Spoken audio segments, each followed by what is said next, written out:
कुछ पाने की हो आस आस, कोई अरमा हो जो खास खास आशाएं, हर कोशिश में हो बार बार, करे दरियाओं को आर पार आशाएं, तूफानों को चीर के मंजिलों को छीन ले, आशाएं ले दिल की, उम्मीदें हंसे दिल की, अब मुश्किल नहीं कुछ भी, नहीं कुछ भी, आशाएं ले दिल की, उम्मीदें हंसे दिल की, अब मुश्किल नहीं कुछ भी, नहीं कुछ भी।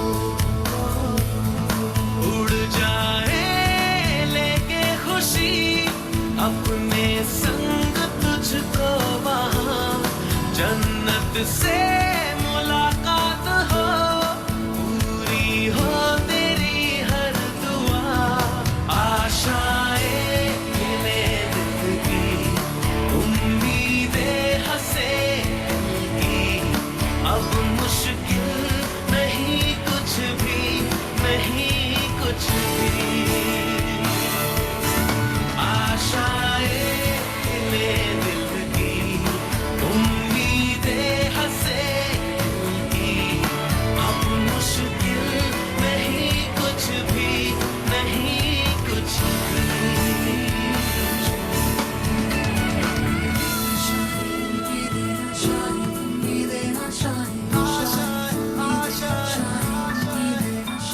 गुजरे ऐसी हर रात रात, हो ख्वाहिशों से बात बात, आशाएं लेकर सूरज से आग आग, गाए जा अपना राग राग, आशाएं कुछ ऐसा करके दिखा, खुद खुश हो जाए खुदा, आशाएं ले दिल की, उम्मीदें हंसे दिल की, अब मुश्किल नहीं कुछ भी, नहीं कुछ भी, आशाएं ले दिल की, उम्मीदें हंसे दिल की, अब मुश्किल नहीं कुछ भी, नहीं कुछ भी।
यही रास्ता है तेरा, तूने अब जाना है, हाँ यही सपना है तेरा, तूने पहचाना है।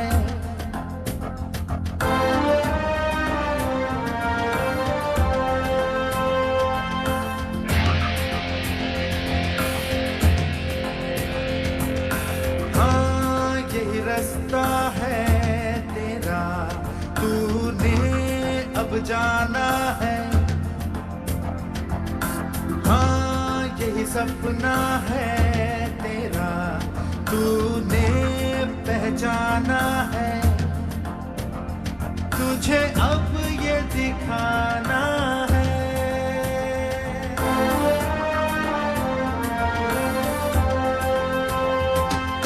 रोके तुझको आंधियां या जमीन और आसमां पाएगा, जो लक्ष्य है तेरा, लक्ष्य तो हर हाल में पाना है।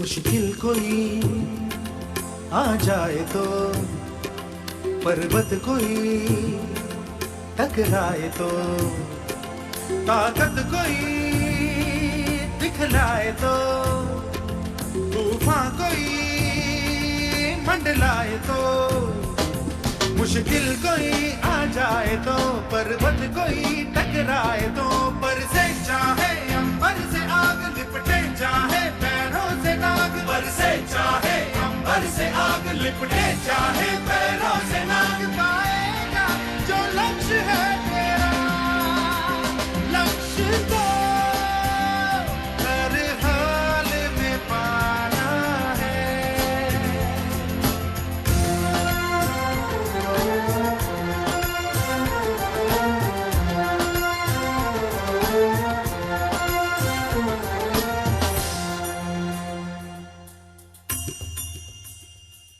हिम्मत से जो कोई चले, धरती हिले कदमों तले, क्या दूरियां क्या फासले, मंजिल लगे आगे गले।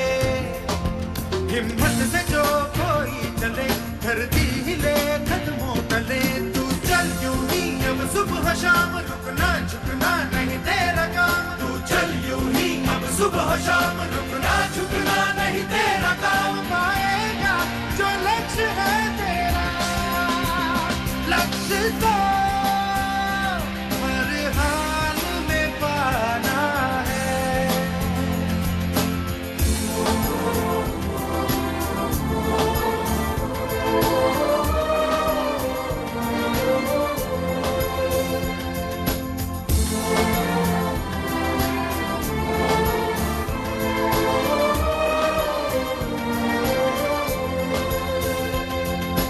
हाँ यही रास्ता है तेरा, तूने अब जाना है। हाँ यही सपना है तेरा, तूने पहचाना है। तुझे अब ये दिखाना है।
जो देश है तेरा, स्वदेश है तेरा, तुझे है पुकारा।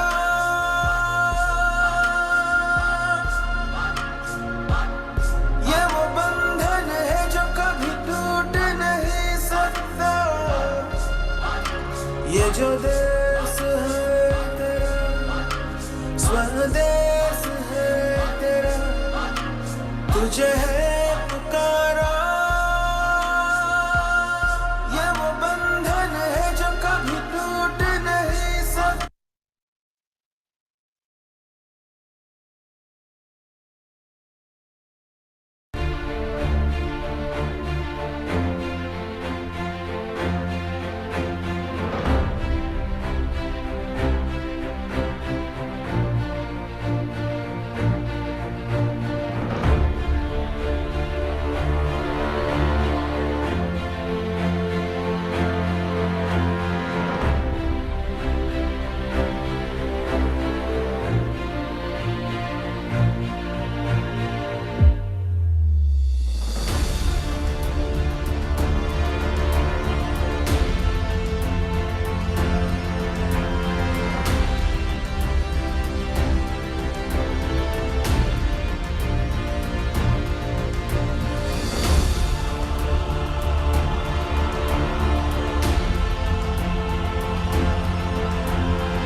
Good morning MCL.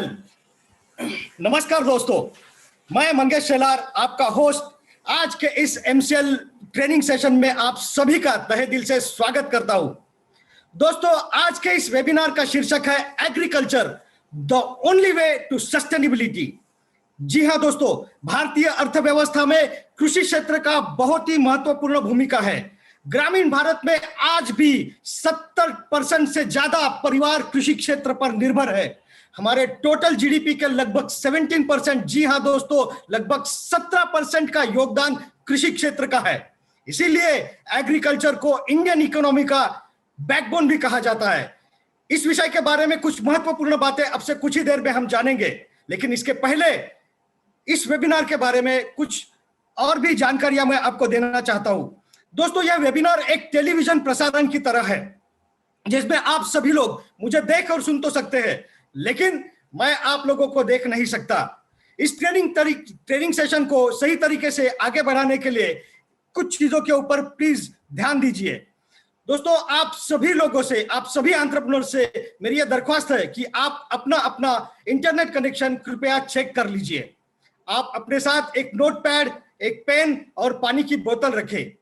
किसी कारणवश, शायद इंटरनेट की वजह से या किसी और भी कारण की वजह से अगर आपका ये ट्रेनिंग प्रोग्राम मिस हो जाता है तो आपको घबराने की, परेशान होने की कोई जरूरत नहीं। आपको ये प्रोग्राम होने के बाद तुरंत ही इसकी ऑडियो और वीडियो फाइल जो है वो भेज दी जाएगी। अपने अपने फ्रंट एंड कोऑर्डिनेटर से कांटेक्ट करके आप इस फाइल को हासिल कर सकते हैं। और हाँ, और एक महत्वपूर्ण बात दोस्तों, चैट बॉक्स में आपको एक लिंक भेजी जाएगी जिसके ऊपर क्लिक करके आपको अपना फीडबैक हमें भेजना है। आपका फीडबैक हमारे लिए बहुत ही महत्वपूर्ण है। तो दोस्तों चलिए इसी के साथ शुरू करते हैं इस ट्रेनिंग प्रोग्राम को एमबी वीडियो के साथ।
दोस्तों अभी मैं आपके सामने एमसीएल का विजन, मिशन और प्लेज पढ़ूंगा।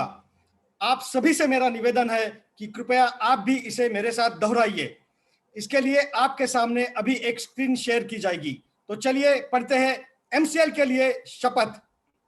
मैं Mangesh Shelar Mira clean fuels limited का सदस्य हूं और अपने पूरे होश हवास में हमारे संगठन के मिशन और विजन को हासिल करने में इसे सफलता दिलाने की शपथ लेता हूं।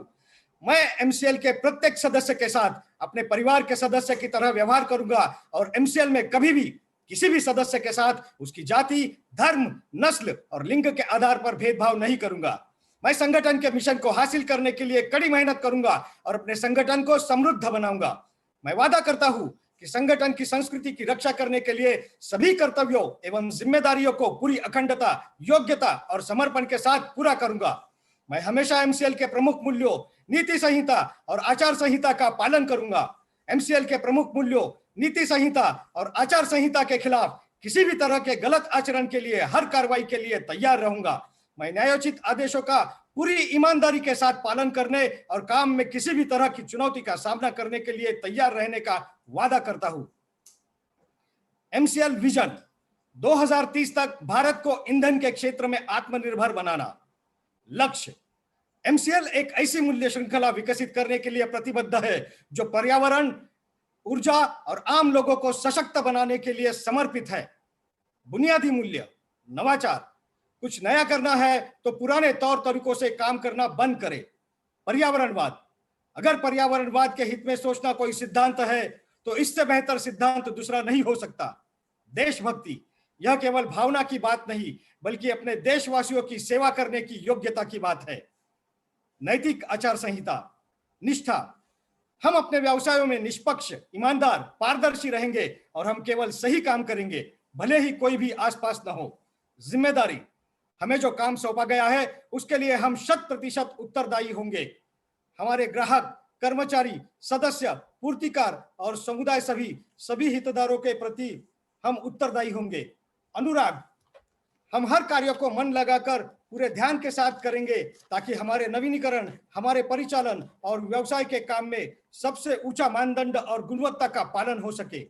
आदर, अपने सभी हितधारकों के प्रति हम हमेशा विनम्र, भरोसेमंद बने रहेंगे ताकि अपने हर चरण में अपनी प्रगति कर सके। मानवता, हम अपने व्यवहार से यह दिखलाएंगे कि हमारा एक ही धर्म है, मानवता की सेवा। आचार संहिता, हमारे एमसीएल के मिशन को हासिल करने के लिए एमसीएल से जुड़े हर व्यक्ति को आजीवन इस आचार संहिता का पालन और प्रचार करना चाहिए। गोपनीयता अनुरक्षण, एमसीएल आपको बहुमूल्य जानकारी सिखाती है और बांटती है। उन गोपनीय जानकारियों को अपने परिवार के सदस्य और करीबी दोस्तों सहित किसी भी व्यक्ति को नहीं बताना चाहिए। आपको जो डिजाइन, ड्राइंग और दस्तावेज बताए और दिए गए हैं उन्हें किसी भी व्यक्ति के साथ बांटने के लिए ईमेल न करें और ना ही इसकी फोटोकॉपी तैयार करें। जितनी जल्दी हो सके घमंड करना छोड़ दे, हमेशा शांत, विनम्र और सभ्य बने रहे। आलोचना, बुराई और परिवाद करना बंद कर दे। एमसीएल समुदाय में किसी भी व्यक्ति के बारे में बुरी बात न करे। एमसीएल के हितधारकों के बीच हर तरह के आर्थिक व्यवहार को लेकर हमेशा पारदर्शी बने रहे। याद रखें कि हमेशा धनराशि आपके द्वारा किए गए कष्ट की प्रतिफल होगी। किसी भी प्रकार के प्रतिस्पर्धी कारोबार, एमएलएम, धर्म या राजनीति को बढ़ावा देने वाली बातों की हमारे समुदाय में बिल्कुल भी अनुमति नहीं है। समय निष्ठा सफलता की कुंजी है। एमसीएल समुदाय द्वारा बुलाई गई हर बैठक के लिए सभी को समय पर उपस्थित रहना चाहिए। ज्येष्ठ और वरिष्ठ जनों के लिए आज्ञाकारी रहे। समुदाय के साथी सदस्यों, कनिष्ठों और महिलाओं की सुरक्षा करें। आपके साथ हर व्यक्ति को सुरक्षित महसूस होना चाहिए। वास्तविक और निष्ठावान प्रशंसा करें। हमेशा अपने आसपास के लोगों को उनके सकारात्मक गुणों के अन्वेषण के माध्यम से प्रेरित करें और उन गुणों के बारे में सार्वजनिक रूप से प्रचार करें। समुदाय के साथी सदस्यों पर नजर रखें। यदि आपको कोई सदस्य नियमों का उल्लंघन करता हुआ नजर आता है तो कृपया इसे लिखित रूप से प्रशासन की जानकारी में लाने से न हिचकिचाएं। उल्लंघन करने वालों को सख्ती से दंडित, निलंबित, निष्कासित किया जाएगा। तो चलिए दोस्तों, इसी के साथ हम आगे बढ़ते हैं आज के सुविचार के साथ। आज का सुविचार है, When a million things can bring you down, find one reason to keep you up। जी हाँ दोस्तों, हमारे आजू बाजू में, हमारे इर्द गिर्द ऐसी कई सारी घटनाएं होते रहते हैं, ऐसे कई सारी परिस्थितियां मौजूद होती है या ऐसे कई सारे लोग होते हैं जिनकी वजह से हम सफलता की ओर बढ़ते नहीं, हम पीछे पीछे रहते हैं। तो उस समय हमें ऐसी कोई एक बात, एक कोई वजह हमें ढूंढनी चाहिए जो हमें हमेशा अपने ड्रीम्स की तरफ, हमारे सक्सेस की तरफ लेकर जाए। कुछ इसी तरह दोस्तों, कुछ साल पहले ऐसी ही एक घटना पर, एक सत्य घटना पर आधारित एक फिल्म आई थी और जिसका नाम था मांझी द माउंटेन मैन। उसमें एक डायलॉग था, भगवान के भरोसे मत बैठो, क्या पता भगवान तुम्हारे भरोसे बैठा हो। जी हाँ दोस्तों, किसी चमत्कार की अपेक्षा की बजाय अपने कर्म पर विश्वास जो रखते हैं, उनकी डेस्टिनी, उनका भविष्य सभी औरों से जो है बेहतर होता है और वही नया इतिहास रचते हैं। कुछ ऐसा ही संघर्षों से भरी और प्रेरणादायी कहानी है अभी आने वाले हमारे इस स्पीकर की। आज से एक दशक पूर्व जब कॉलेज से इन्होंने अपनी पढ़ाई पूरी की और प्रोफेशनल दुनिया में इन्होंने कदम रखा, तभी बायोफ्यूल एनर्जी के इस प्रोजेक्ट पर काम करने का इन्हें मौका मिला। दूसरे युवाओं की तरह सिर्फ अपनी मासिक आय के लिए काम न करते हुए इन्होंने इस प्रोजेक्ट को अपने जीवन का लक्ष्य बनाया। तभी बायोफ्यूल एनर्जी में कुछ भी दुनिया न कुछ ज्यादा जानती थी और ना ही इसको कुछ मानती थी। तभी इनके पास था तो सिर्फ विश्वास। इनके पास न थे कोई संसाधन और ना ही कोई कर्मचारी वर्ग था, तो इनके पास था सिर्फ अटल विश्वास। जिस तरह से चिड़िया तिनका तिनका जोड़कर अपना घोंसला बनाती है, उसी तरह इन्होंने हाथ लगे हर टुकड़े के इंफॉर्मेशन को जोड़कर उस पर रिसर्च करके उसकी पूरी तरह से स्टडी करके इन्होंने इस प्रोजेक्ट का निर्माण किया। दोस्तों, जटिल विषय को सरल और आसान भाषा में समझाना इन्हें खूब आता है और इस बात का सबूत हमें पिछले कई हफ्तों से इनकी कहानियों से मिला है और इसी परंपरा को कायम रखने के लिए आज फिर एक बार मैं इन्हें इस मंच पर आमंत्रित करना चाहता हूं। तो ladies and gentleman, please welcome, आपके सामने आ रही है technocrat, the young and dashing lady, executive director of MCL, miss Prachi Dhole.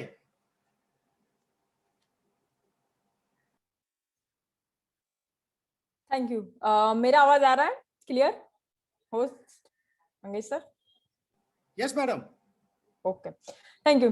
नमस्कार, एक बार फिर से एमसीएल परिवार में मैं आप सबका स्वागत करती हूँ और बीच में कभी भी अगर कुछ तकनीकी प्रॉब्लम आए तो होस्ट मंगेश सर को मैं रिक्वेस्ट करूंगी कि वो मुझे बताए।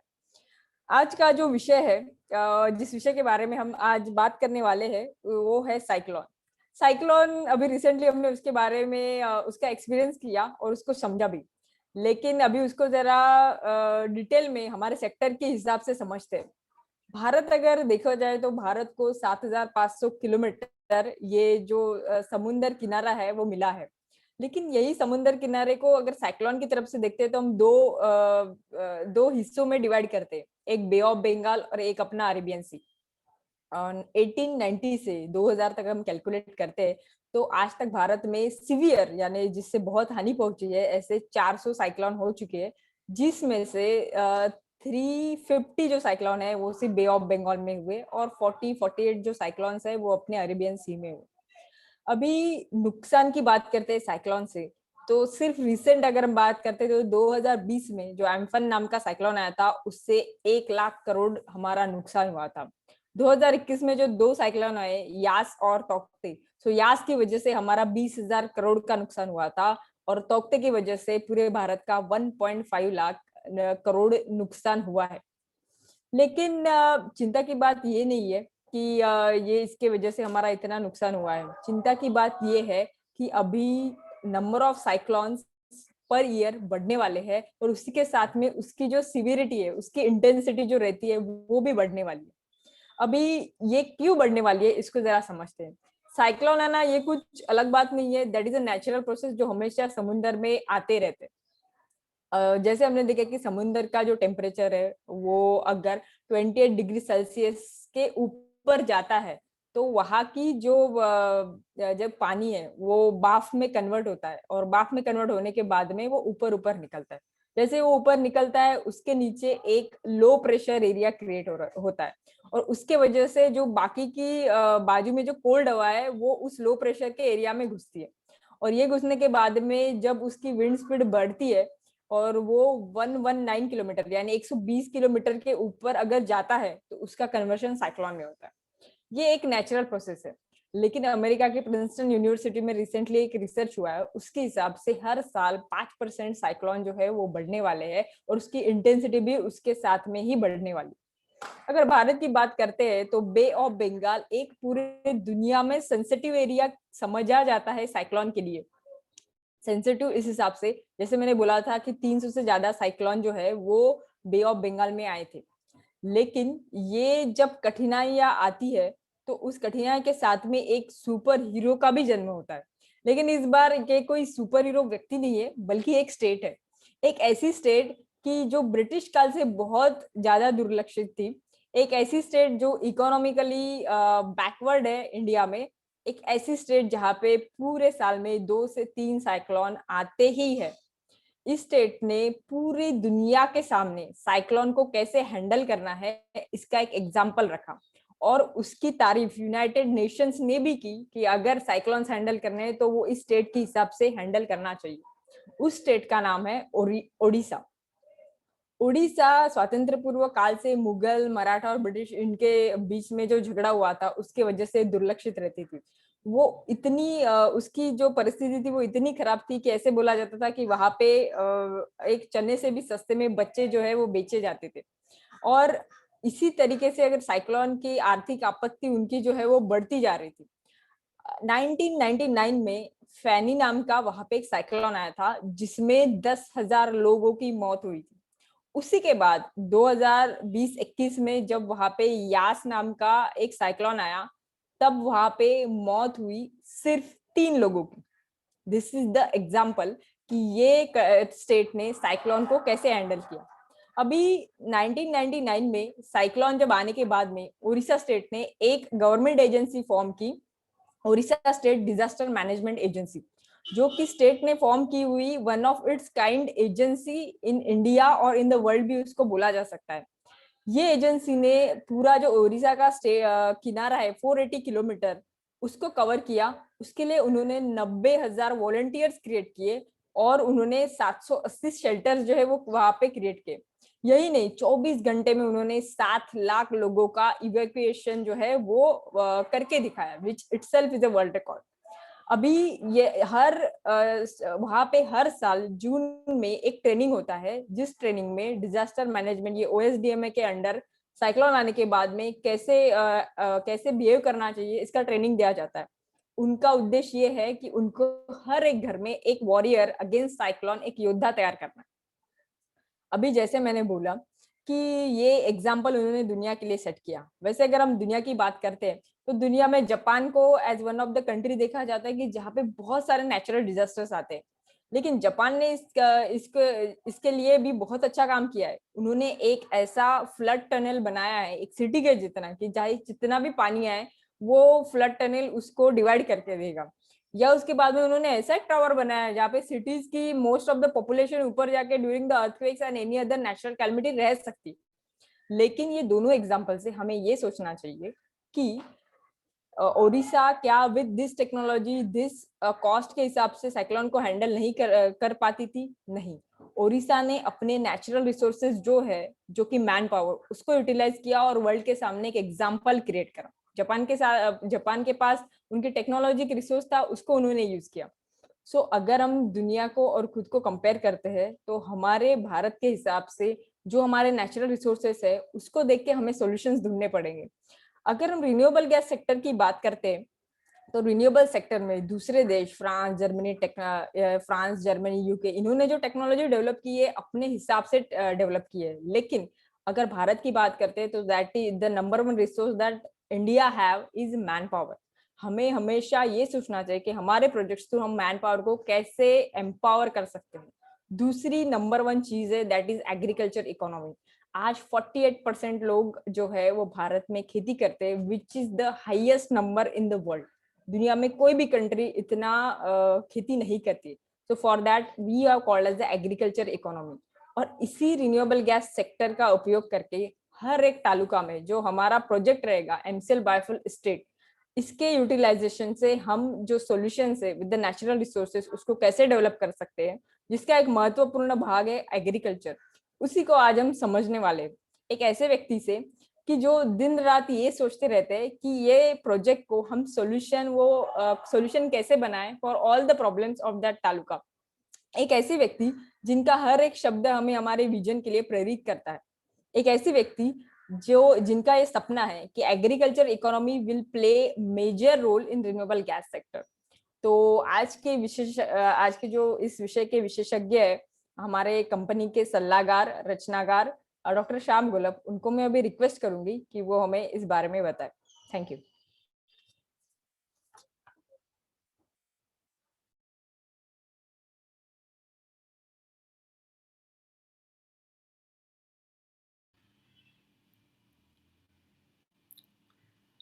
क्या मेरी स्लाइड दिख रही है? Yes sir. Okay, thank you.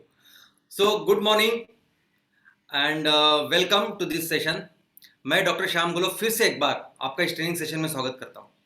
मैं आशा करता हूं कि आप सब लोग स्वस्थ हैं और आप अपने साथ अपने परिवार का, यानी घर का परिवार और MCL परिवार दोनों का ख्याल रख रहे हैं।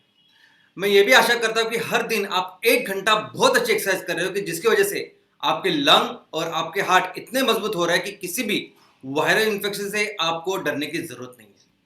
तो चलिए दोस्तों, शुरुआत करते हैं आज के टॉपिक से। कल 5 जून है। 5 जून यानी अंतरराष्ट्रीय पर्यावरण दिन। दोस्तों, यूनाइटेड नेशंस ने पूरी दुनिया के सामने एक ऐसा प्लेटफॉर्म तैयार करके दिया है। ये इतना बड़ा दिन, इतना बड़ा महत्व इस दिन का है कि इस दिन के ऊपर सभी देश, सभी बिजनेसेस, सभी एनजीओ, सभी लोग आके पर्यावरण के लिए, इस धरती को बचाने के लिए कुछ ना कुछ काम करते हैं, एक्टिविटी करते हैं, और बहुत जोर शोर से इस दिन का महत्व पूरी दुनिया में आज है। 1972 में इसकी संकल्पना हुई, और जब पहली बार ये दिन मनाया गया था, दैट वाज 1974।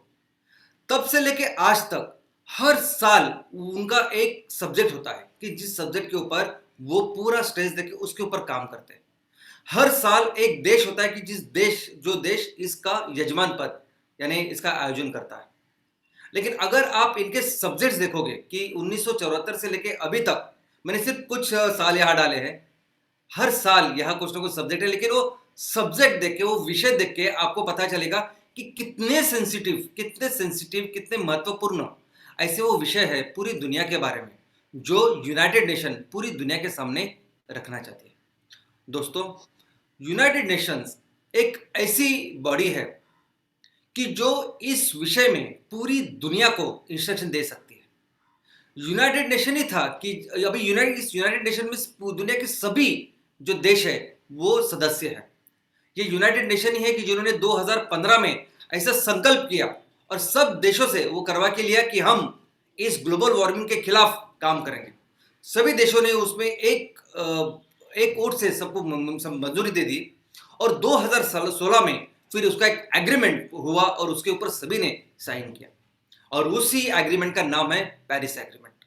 और वो पेरिस एग्रीमेंट आज की तारीख में सभी देशों को बाइंडिंग है, बंधनकारी है, और सभी लोग उस पेरिस एग्रीमेंट के तहत उनको जो जो टारगेट्स दिए हैं उसके ऊपर काम कर रहे हैं। तो इतना महत्वपूर्ण है ये यूनाइटेड नेशन, जो इस विषय में एक बहुत पावरफुल ऐसी बॉडी है। आज इस साल 2021 में जो विषय है उस विषय का नाम है इकोसिस्टम रिस्टोरेशन, और यह यजमान पद इस साल का है पाकिस्तान में।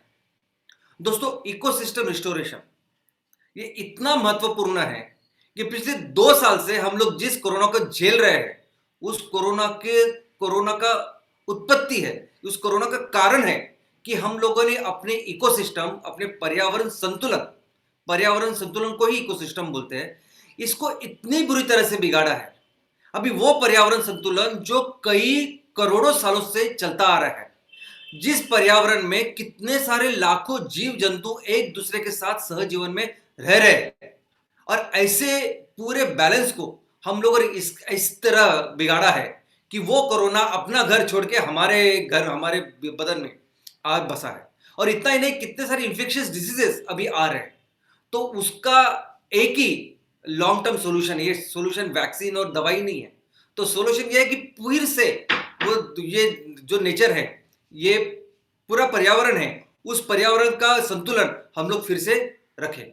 दोस्तों, इतना ही नहीं, यूनाइटेड नेशन ने इस दिन से आगे के 10 साल वो डिकेड ऑफ इकोसिस्टम रिस्टोरेशन करके वो पूरे 10 साल वो काम करने वाली है। और इसका मतलब यह है कि आगे के 10 साल सिर्फ और सिर्फ यूनाइटेड नेशंस और पूरे दुनिया को इसके ऊपर बोलने वाली है कि कैसे आप इसको रिस्टोरेशन को बनाए रखें। दोस्तों, आज एमसीएल की जो शुरुआत हुई है, एमसीएल की शुरुआत ही, एमसीएल का डेडिकेशन, एमसीएल का फोकस या एमसीएल का उद्देश्य है कि इस पर्यावरण की रक्षा करना। ये बिजनेसेस बाद में आए हैं, ये बिजनेसेस इसलिए आए कि हम लोग सस्टेनेबल वे में इसको कर पाए। लेकिन दोस्तों, एमसीएल का नंबर 1 अगर कुछ फोकस है तो है इस पर्यावरण का संतुलन फिर से बनाए रखना। और मैं समझता हूं कि हम जो हमारा पूरा एमसीएल का परिवार है, हमारी सबसे ज्यादा जिम्मेदारी है ये काम करने की, क्योंकि आज यूनाइटेड नेशन का ये जो आज प्लेटफॉर्म है, ये जो आज दिन है, इस दिन के ऊपर सभी देश, सभी लोग, एनजीओ अपने अपने हिसाब से काम कर रहे हैं, इस विषय के ऊपर सोच रहे हैं कि कैसे इसको आगे बढ़ाए। लेकिन हमारे पास आज एमसीएल के पास प्रॉपर इसका एक ब्लूप्रिंट है। हमारे पास हमें मालूम है कि हमें क्या रणनीति करनी है, कैसे काम करना है, और कैसे एक्चुअली इस ग्लोबल वार्मिंग से दुनिया को बचाना है। और इस विजन और मिशन को लेकर हम लोग काम कर रहे हैं। तो मुझे लगता है ये विजन, मिशन, ये तरीका पूरी दुनिया को दिखाने की सबसे बड़ी जिम्मेदारी हमारी है। पूरी दुनिया को ये डायरेक्ट करने की, ये बताने की कि एक्चुअली क्या करना है आपको, कैसे हम लोग इस संतुलन को फिर से बना सकते हैं, कैसे इस दुनिया को हम लोग फिर से बचा सकते हैं। और आज एमसीएल परिवार में आप सभी लोग जो सदस्य हो, सभी जो हमारे उद्योजक हैं, ये सभी इस विजन और मिशन को लेके ही आए हैं। हमने तरीका ही ऐसे बनाया कि लोग आज इस विजन और मिशन के साथ हमारे साथ जुड़े हैं और सभी लोग अपने अपने तहसील में जो कुछ काम कर रहे हैं, आज वो काम भी वो इस तरीके से कर रहे हैं कि इस विजन और मिशन में लोगों को शामिल करके ले रहे हैं। दोस्तों, आज मैं कुछ लोगों का यहाँ आप सभी के सामने अभिनंदन करना चाहता हूं कि ये पूरे एमसीएल का आज वो नेतृत्व कर रहे हैं। आज ये सभी लोग पूरे एमसीएल के बाकी उद्योजकों को बता रहे हैं कि किस तरीके से हमें इसमें आगे बढ़ना है।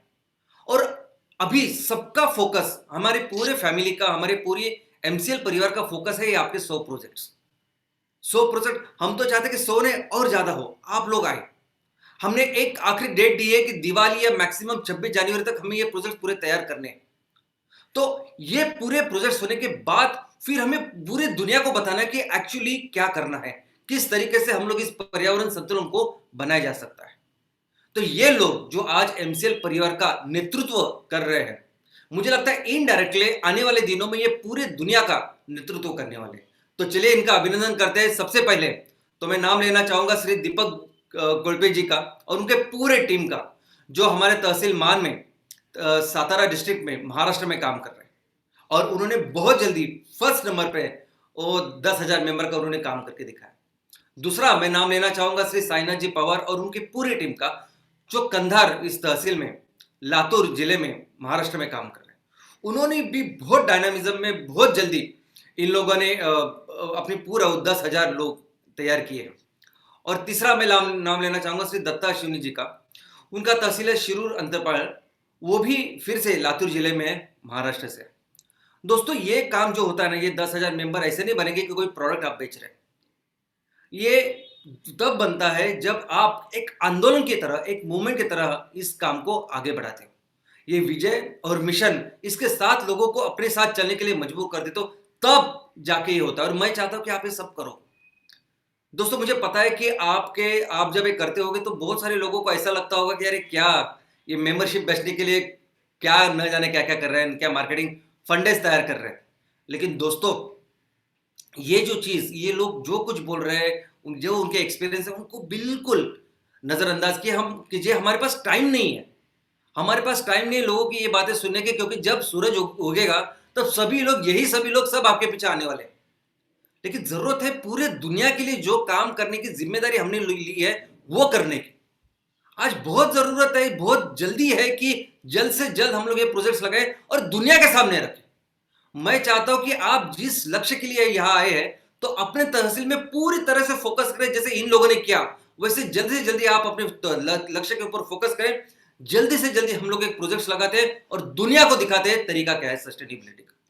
और इतना ही, मुझे पता है कि बहुत सारे लोग आज इस क्लब को ज्वाइन कर रहे हैं, बहुत मेहनत कर रहे हैं। मैं ये भी समझता हूं कि कोरोना का लॉकडाउन था, स्ट्रिक्ट लॉकडाउन था, और जिसकी वजह से काफी सारे लोग तभी काम नहीं कर पा रहे थे। लेकिन मुझे पूरा विश्वास है कि आने वाले बहुत कम दिनों में आप भी वहां जल्दी पहुंचोगे और हम इस प्रोजेक्ट को चालू करेंगे।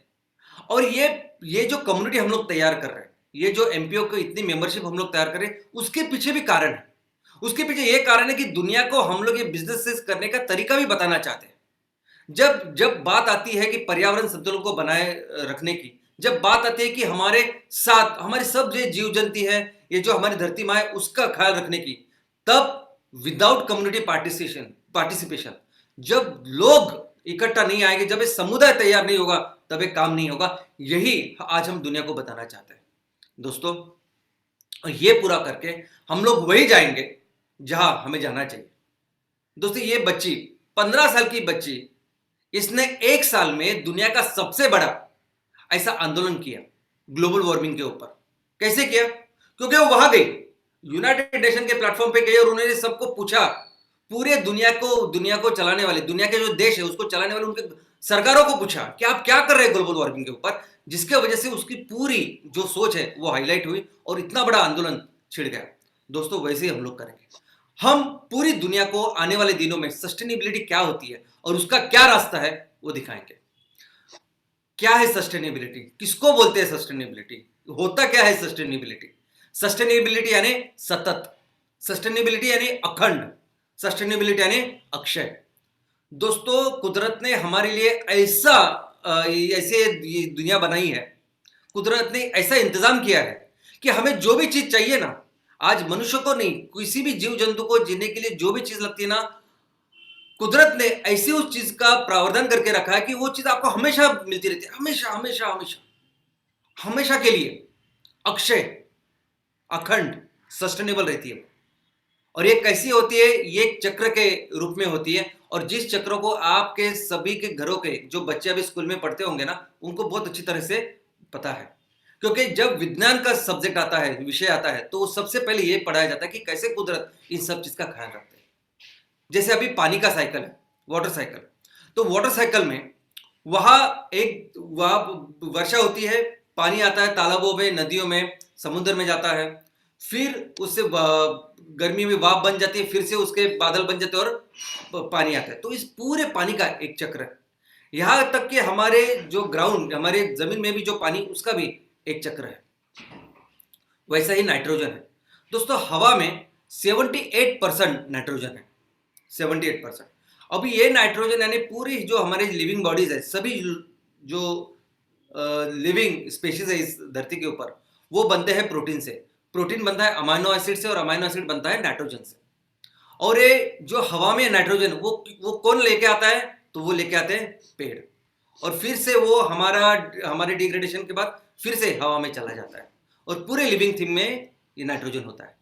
तो जैसे हमारी ह्यूमन बॉडी को आप देख रहे हैं कि नाइट्रोजन लगता है, हाइड्रोजन लगता है, कार्बन, ऑक्सीजन, सबकी अपनी एक साइकिल है। हमारे बदन में 70% यानी 70% पानी है, 24% ऑर्गेनिक और 6% इनऑर्गेनिक कंपाउंड्स है।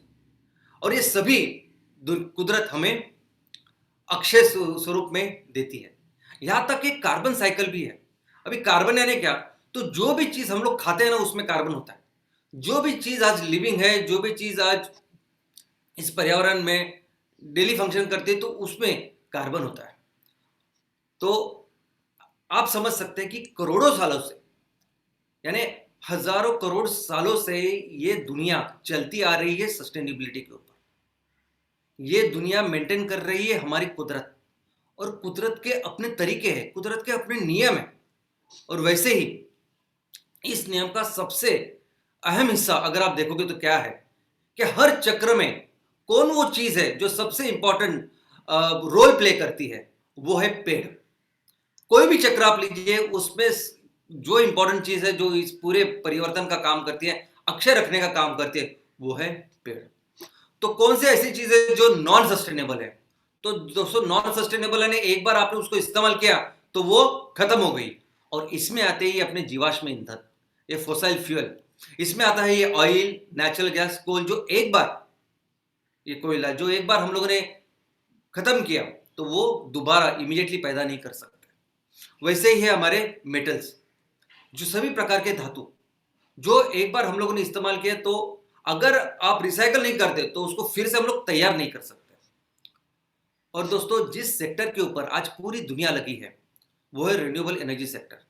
पूरी दुनिया आज जिसके ऊपर काम कर रही है, वो है कि अक्षय ऊर्जा का कौन सा सेक्टर है कि जिसके ऊपर हम लोग इस तरह से वो बिजनेस को डेवलप करें, उस क्षेत्र को डेवलप करें कि पूरी दुनिया को जो चाहिए वो एनर्जी बार बार मिलती रहे। और उसका एक ही सोर्स है, और वो सोर्स है सूरज। दोस्तों, हमारे पूरे पृथ्वी पे ऊपर जो भी एनर्जी है, हमारे पृथ्वी के ऊपर जो भी आज जिस भी प्रकार की आप एनर्जी देखते हो, उसका सोर्स है, मूल सोर्स है सूरज। आज यही देखिए, मैं बात कर रहा हूं यहां, तो मुझमें जो एनर्जी है, मैंने जो खाना खाया है, जिस वनस्पति के साथ, जिस वनस्पति से लिया हुआ मैंने खाना खाया है, उस वनस्पति ने भी ये खाना या अनाज बनाया सूरज की रोशनी लेके। आज यहाँ जो लाइट है, यहाँ जो ऊपर पंखा है, ये सब जिस इलेक्ट्रिसिटी की वजह से, जिस बिजली की वजह से ये चल रही है, वो बिजली बनी होगी कोयला या नेचुरल गैस, उसकी वजह से, ऑयल की वजह से। और वो कोयला कहाँ से आया, वो नेचुरल गैस कहाँ से आया? तो फिर से ये जो सूरज की रोशनी जिन जिन वनस्पति ने ली थी, जिन जिन पेड़ों ने ली थी, वो सभी पेड़ पृथ्वी के अंदर चले गए, और हजारों सालों के बाद अंडर हाई प्रेशर टेम्परेचर एक तो उनका कोयला बना, एक तो उनकी नेचुरल गैस बनी, एक तो उनका ऑयल बना। तो अभी बात यह है कि ये सूरज की रोशनी किस तरह से हम लोग फिर से इसको बिजली में कन्वर्ट करें, कैसे ज्यादा से ज्यादा हम लोग ये सूरज की रोशनी लिए जो अक्षय है और वही एकमात्र सोल्यूशन है। तो जिसके ऊपर आज पूरी दुनिया काम कर रही है वो है सोलर पैनल्स। वो सोलर पैनल यानी मेटल्स, सिलिका से बनाए हुए ये सब पैनल होते हैं जो सूरज की रोशनी लेके बिजली तैयार करते हैं और उनको भी मेंटेन करना पड़ता है। लेकिन क्या ये पैनल और सेल्स ये सही मायने में सस्टेनेबल है? क्योंकि एक बार आप इनका यूज करने के बाद जब आप देखोगे तो इतनी बड़ी मात्रा में इनका कचरा तैयार होता है, इतनी बड़ी मात्रा में, और ये कचरा बिल्कुल रिसाइकलेबल नहीं है कि जिसकी वजह से ये पूरा पर्यावरण का डिग्रेडेशन हो रहा है। दोस्तों, आज विंड एनर्जी की बात हम लोग करें, इतने बड़े बड़े हम लोग ये टरबाइन लगाते हैं, इतने सब विंग्स तैयार करते हैं, इसकी वजह से पूरे जो हवा का इकोसिस्टम है, जो हमारे पंछी है, बाकी सब चीजें, उसमें हम लोग डिस्टर्बेंस कर रहे हैं। बाकी के भी रिन्यूएबल सोर्सेस हैं जैसे हाइड्रो पावर। अभी बहुत बड़े बड़े छोटे छोटे हमें डैम बनाने चाहिए कि जो पानी का हम लोग कंजर्व करें और उसको यूज करें। लेकिन बहुत बड़े बड़े डैम इसलिए बनाए जाते हैं कि उससे बहुत बड़ी मात्रा में बिजली तैयार कर सके। लेकिन क्या ये सस्टेनेबल है? क्योंकि बहुत जगह पे बहुत बड़ी मात्रा में जो अपना जंगल होता है, फॉरेस्ट होता है, उसको नष्ट किया जाता है। गांव होते हैं उसमें वैसे भी उसको निकाल दिया जाता है और बहुत बड़े बड़े डैम बनते हैं। लेकिन उसके अपने प्रॉब्लम्स है। टाइडल एनर्जी यानी समुद्र में जो लहरें आती है उसकी एनर्जी लेने के लिए भी बहुत बड़ा सिस्टम हम लगाते हैं। लेकिन ये करने के बाद ये पूरा जो सिस्टम, ये पूरा जो कचरा, ये पूरे जो मेटल्स, ये पूरी जो व्यवस्था आज हम लोग तैयार कर रहे हैं, क्या ये सस्टेनेबल है? क्या ये 100% रिसाइकल होते हैं जैसे कुदरत करती है? तो क्या जिस तरह से आज हम लोग इस सभी सब चीजों के ऊपर सभी लोग काम कर रहे हैं, तो क्या ये सस्टेनेबल है?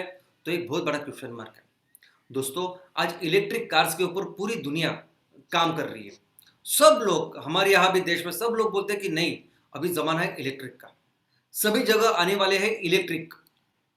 यानी ट्रांसपोर्टेशन की बात करें तो 2 व्हीलर से लेकर 3 व्हीलर, 4 व्हीलर, बसेस तक बैटरी पे चलने वाली है। यहाँ तक कि हमारे देश में भी कई सारे नगर निगम हैं जिन्होंने बैटरी पे चलने वाले बसेस को यहाँ लाया है। और यहाँ तक कि वो घर का जो चूल्हा है वो भी इलेक्ट्रिक के ऊपर कैसे कन्वर्ट करें उसके बारे में सोच रहे। आज जो भी कंपनियां इस इलेक्ट्रिसिटी में या इस इलेक्ट्रिक व्हीकल्स इस पे काम कर रही है, वो कंपनी बहुत फास्ट ग्रो हो रही है। इसी का एक एग्जांपल मैं आपको देना चाहूंगा जिसका नाम है टेस्ला। अभी टेस्ला एक ऐसी कंपनी, अमेरिकन कंपनी, जिसका मालिक पिछले साल जनवरी में अमीरों की यादी में 35वें पायदान पे था। वो सिर्फ एक साल में वो दुनिया का सबसे अमीर आदमी बन चुका है। क्यों? क्योंकि उसकी जो कंपनी है टेस्ला, वो इलेक्ट्रिक कार बनाती है। दोस्तों, यहां तक कि पेरिस एग्रीमेंट के बाद सभी जो देश है उनको टारगेट दिए गए कि आपको 2030 तक इतना आपका एमिशन कम करना है।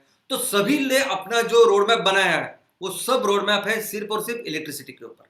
यहां तक कि हमारा जो देश है भारत ने भी ये कम करने के लिए, एमिशंस कम करने के लिए जो अपना रोड मैप बनाया है वो भी डिपेंडेंट है इलेक्ट्रिसिटी के ऊपर। लेकिन दोस्तों, मैं आपको इसके कुछ फैक्ट्स, तथ्य बताना चाहता हूं। नंबर 1, ये जो बिजली हम लोग बोलते हैं कि सिर्फ आप चार्जिंग करो और गाड़ी चलती है, लेकिन ये बिजली आती कहां से? 2019-20 की बात करें तो 75% से ज्यादा बिजली हम लोगों ने सिर्फ कोयला जला के पैदा की है।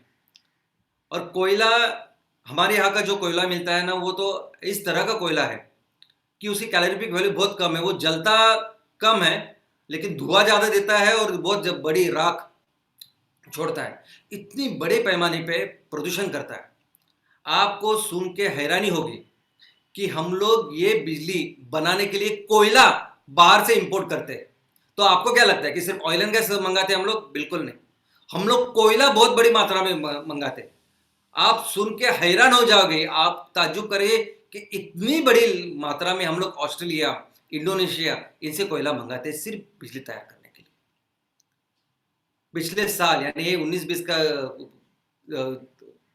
पाई चार्ट था, 20-21 में हम लोगों ने देखोगे तो यही फोसाइल जो बिजली है, जो इलेक्ट्रिसिटी है, जो कोयले से बनी है, वो 79% तक गई थी। इतना ही नहीं कि अगर ये प्लांट्स जिससे ये बिजली बनती है, अगर ये प्लांट आप देखोगे तो इतना पॉल्यूशन होता है इस प्लांट की वजह से कि आप सोच नहीं सकते। और ये हाल सिर्फ इंडिया का नहीं है, अगर पूरे दुनिया के बारे में भी अगर आप सोचोगे तो पूरी दुनिया में 80% से ज़्यादा बिजली जो आती है वो सिर्फ फोसाइल, यानी ये जो कोयला, ऑयल और नेचुरल गैस, इससे आती है। और ये हम लोग सभी ये कोशिश कर रहे हैं, पूरी दुनिया कोशिश कर रहे हैं कि ये उससे ना आए, कोयले के बजाय हम लोग ये सोलार और ये पैनल लगाए, ये सब कुछ लगाए जिसकी वजह से बिजली तैयार हो। लेकिन वही क्या ये लगाने के बाद ये हम लोग सस्टेनेबिलिटी करेंगे? जब हमारे पास पेड़ है, जब ये पेड़ कर सकते हैं जो नेचर का एक अपना सोल्यूशन है, वो छोड़ के हम लोग इसके ऊपर जा रहे हैं। खैर, दूसरी इसमें एक रोमांचकारी बात यह है कि इस पूरे जो अभी चल रहा है, जो सेंटिमेंट चल रहा है, उसमें सबसे ज़्यादा फायदा करने वाली कुछ कंपनियां हैं और सबसे बड़ा देश जो इसमें अपना बिजनेस कर रहा है वो है चाइना। पूरी दुनिया को इस सोलार के पैनल बेचने वाला सबसे बड़ा देश अगर कोई है तो वो है चाइना। दुनिया के अंदर 70% से ज़्यादा सोलार पैनल जो लगाए जाते हैं कहीं भी, वो चाइना से आते हैं। और एनर्जी प्रोडक्शन अगर आप देखोगे तो पूरी दुनिया में जितनी एनर्जी बनती है, जितनी बिजली बनती है, उसकी 33% बिजली सिर्फ चाइना बनाता है। और हम चाइना के थोड़े से कम हैं, हम पॉपुलेशन में, ज़रूरत में, रिक्वायरमेंट में हम लोग सिर्फ 8% इतनी बनाते हैं। तो हम 8% है और चाइना 33% देते हैं, तो हमसे 4 गुना ज़्यादा बिजली वो चाइना बनाता है। और हमें हमारे देश में पर कैपिटा, प्रति व्यक्ति जितनी बिजली होनी चाहिए वो वन ऑफ द लोएस्ट है। दोस्तों, ये रही सिर्फ बिजली, लेकिन हमें पता है कि सिर्फ बिजली से काम नहीं होता। तो बिजली के साथ ये सभी सिस्टम जो चलता है उसको लगती है बैटरी। और बैटरी के बारे में अगर आप देखोगे तो बैटरी ज़रा भी रिसाइकलेबल नहीं है। बैटरी के बारे में अगर आप देखोगे तो बैटरी रिसाइकल करना बहुत डिफिकल्ट है, बहुत मुश्किल है। ये जो कंपनी आज बैटरी बेचती है वो क्लेम करते हैं कि हम लोग रिसाइकल के प्लांट लगाएंगे, हम लोग ये कर रहे हैं, वो कर रहे हैं, लेकिन एक्चुअली में हम लोग देखा जाए तो म्यूनिसिपालिटी का वो जो कचरे का पहाड़ है ना, एक बार उसको रिसाइकल कर सकते हैं लेकिन बैटरी को नहीं कर सकते। इतना डिफिकल्ट इस बैटरीज को रिसाइकल करना है। और अगर आप इस बैटरी का इसकी प्रोडक्शन, इसकी मैन्युफैक्चरिंग में अगर आप देखोगे तो पूरी दुनिया में जितनी बैटरी बनती है और जिस पायदान पे बनती है, उसके सभी जो बड़ा वैल्यू चेन है, खदान से लेके बैटरी बनाने तक, ये पूरे सिस्टम के ऊपर रूल कर रहा है चाइना। ऑलमोस्ट 80% से ज़्यादा चाइना का इस पे ऊपर कंट्रोल है। पिछले 4 सालों में, यानी 2016 से लेकर 2020 तक, अगर चाइना का ग्रोथ इस क्षेत्र में अगर आप देखोगे तो चाइना ने अपनी जो फैक्ट्रियां है, पूरी जो कैपेसिटी देश की बैटरी बनाने की, उसको 6 गुना इतना बढ़ा है सिर्फ 4 सालों में। तो दोस्तों, आज पूरी दुनिया में 80% से ज़्यादा बैटरी बनाने के ऊपर कंट्रोल, पूरा कंट्रोल आज चाइना का है। यहाँ तक कि हम अपने देश में भी जो बैटरियां मंगाते हैं ना, 90% हम लोग बैटरियां इस चाइना से मंगाते हैं। हम लोग जो इस देश में सोलर पैनल लगाते हैं ना, 90% तक हम लोग पूरा वो चाइना से मंगाते हैं। तो अपने देश में तैयार हुए अगर कोई इलेक्ट्रिक कार कल आप खरीदोगे, ये चाहे वो टेस्ला की कार हो या चाहे टाटा की कार हो, वहां अंदर बैटरी रहेगी चाइना की। तो दोस्तों, ये सस्टेनेबल बिल्कुल नहीं है। ये सस्टेनेबल जो बैटरी के ऊपर चलेगा, जो इस सोलर पैनल के ऊपर चलेगा, ये बिल्कुल सस्टेनेबल नहीं है। सस्टेनेबल क्या है? सस्टेनेबल है जो कुदरत इतने सालों से हमको दिखाती आ रही है, सिखाती आ रही है, और वो है पेड़, वो है खेती, वो है एग्रीकल्चर। अभी इस एग्रीकल्चर में अगर ईंधन की बात करें तो जिस तरह का ईंधन हम लोग बना रहे हैं, उस तरह का ईंधन, उस तरीके जो बेनिफिट्स ईंधन के, वो कोई भी ईंधन से आप कंपेयर ही नहीं कर सकते। पूरी तरह से 100% कार्बन न्यूट्रल फ्यूल हम लोग बना रहे हैं, ईंधन हम लोग बना रहे हैं, और वो भी एग्जिस्टिंग इंफ्रास्ट्रक्चर में। यानी आज आपके गाड़ियों का, घर का चूल्हा, इंडस्ट्री, जहां जो भी व्यवस्था है ना, उस व्यवस्था में चलने वाला ईंधन ऐसा हम लोग बना रहे हैं। दोस्तों, रिसाइकलिंग न्यूट्रिएंट्स, यानी ये सभी आज हम लोग एक खाना तैयार करते हैं, एग्रीकल्चर खेती करते हैं, तो खेती के लिए, उस पौधों के लिए जो मूल तत्व लगते हैं, मूल द्रव्य लगते हैं, वो कहाँ से लाते हैं हम लोग? तो वो भी आते हैं उस ऑयल से। आज उस पौधे को लिए, उस खेती के लिए हम लोग जो उनको खाद बोलते हैं, मूल द्रव्य को, वो खाद कौन सी लाते हैं हम लोग? रासायनिक खाद, केमिकल फर्टिलाइजर। और वो मूल द्रव्य हम लोग फिर से वो ऑयल से लाते हैं और वो उन पेड़ों को देते हैं। और एक बार वो फर्टिलाइजर अगर आप डालोगे तो आपका शरीर भी सहन नहीं करता।